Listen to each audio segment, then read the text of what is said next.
జగిత్యాల జిల్లా ధర్మపురి మండల కేంద్రానికి చెందిన 66 సంవత్సరాల చుక్క రమ అనే వృద్ధ తల్లిని తండ్రి కర్మకాండ జరిగిన మరుసటి రోజే కొడుకులు చుక్క విజయ్, చుక్క భరతులు పోషించక కొట్టి ఇంట్లోంచి గెంటివేయగా చేయి విరిగిన పరిస్థితిలో జిల్లా కేంద్రంలోని సీనియర్ సిటిజన్స్ అసోసియేషన్ జిల్లా అధ్యక్షులు హరి అశోక్ కుమార్ శుక్రవారం మధ్యాహ్నం 12 గంటలకు ఆశ్రయించి ఆయన సాయంతో ఆర్డీఓకు ఫిర్యాదు చేసింది. అనంతరం సీనియర్ సిటిజన్స్ కార్యాలయంలో ఆ వృద్ధ తల్లి విలేకరులతో మాట్లాడుతూ తన భర్త అంత్యక్రియలు కర్మకాండ ఖర్చులు సైతం కొడుకులు పెట్టకపోగా చంపుతాను బెదిరించి ఇంట్లోంచి గెంటివేశారని ఆవేదన వ్యక్తం చేశారు. తన సొంత డబ్బులు 3 లక్షలతో పాటు 6 తులాల బంగారు నగలు గుంజుకున్నారని రోధిస్తూ వారిపై చర్య తీసుకోవాలని ఆర్డీఓను కోరానని హరి అశోక్ కుమార్ సాయంతో ఎస్పీకి సైతం ఫిర్యాదు చేస్తానని ఆమె ఈ సందర్భంగా తెలియజేసింది.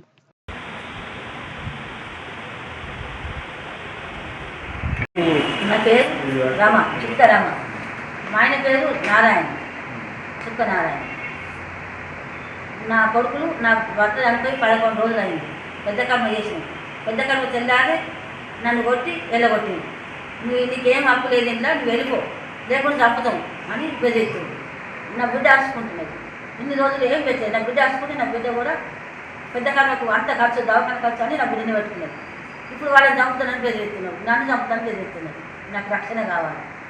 నా ఇంట్లో నేను ఉండాలి. ఇప్పుడు ఇల్లు పోయేదాకా నా ఇంట్లో నేను ఉండాలి. ధర్మపురి మండల కేంద్రానికి చెందిన చుక్క రమ. ఈమె భర్త మరణించిన పెద్ద కర్మ కాగానే ఇద్దరు కొడుకులు ఇంట్లోకి వెళ్ళి ఎల్లగొట్టిండ్రు. బాగా కొట్టి చేతి కూడా విరిగిపోయింది. పాపం నాకు రక్షణ కావాలి, నాకు పోషణ వైద్య ఖర్చులు కావాలి. అసలు వీళ్ళ భర్తకు కూడా ఎలాంటి వైద్య ఖర్చులు వాళ్ళ కూతుర్లే పెట్టారు. మరి ఎటువంటి దయనీయ పరిస్థితుల్లో ఆమె ఎలాంటి ఆశ్రయం లేక రాగా మేము ఆమె తీసుకొని ఆర్డీఓ గారు కూడా శిక్షణ ఇవ్వడం జరిగింది. ఈ విషయంలో ఆమె ఎస్పీ గారు కూడా వాళ్ళ ఇంట్లోకి వెళ్ళిపోవాలి, కొడుకులు నాకు పోషణ ఖర్చులు కూడా పెట్టడం లేదు అని దయనీయంగా వేడుకుంటుంది. మరి ఎస్పీ గారు కూడా శిక్షణ ఇస్తున్నారు వాళ్ళు. అలాగే ఆర్డీఓ గారు కూడా మరి ఈ విషయంలో కేసు నమోదు చేసినారు.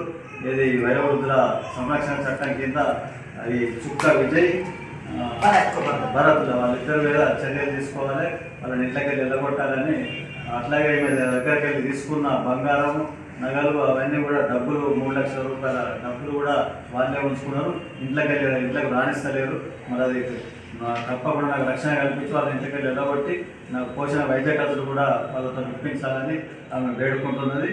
ఆమె అలాగే ఆర్డీఓ గారు కూడా దరఖాస్తు ఇచ్చింది. ఎస్పీ గారు కూడా దరఖాస్తు ఇద్దామని వెళ్తున్నారు.